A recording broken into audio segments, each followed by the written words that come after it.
If you tell a lie big enough and keep repeating it, people will eventually come to believe it. That's a quote we've all heard, but do you know who said it? Joseph Goebbels, the propaganda minister for the Nazi Third Reich. Now, here's the entire quote. If you tell a lie big enough and keep repeating it, people will eventually come to believe it.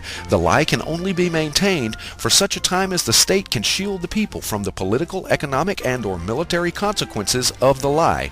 It thus becomes vitally important for the state to use all its power to repress dissent. For the truth is the mortal enemy of the lie, and thus by extension, the truth is the greatest enemy of the state.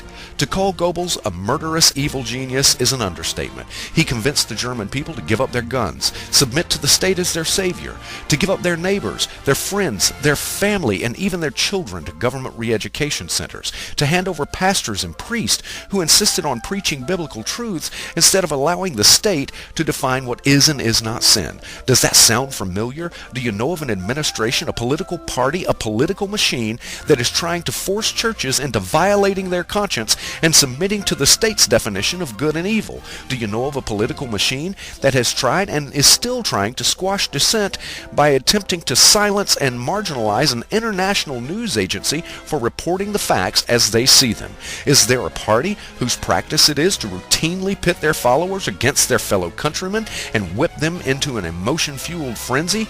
Who paints citizens that peacefully stand for the Constitution and its promises of freedom and of limited government power as terrorists and enemies of the state, while calling those who hold nothing but vile disdain and hate for these patriots the ones who are on the right side of history? I won't ask you if these things are important. I simply ask you, are they true? After all, the truth is the enemy of the state. So says Joseph Goebbels. I'm Lee Miller. Tune in every Sunday afternoon from 4 to 6 right after Glenn Beck for Faith and Freedom here on Talk Radio 1380 WNRR. We talk faith, freedom, and why you should take a stand for liberty. Faith and Freedom, Sunday afternoons 4 to 6.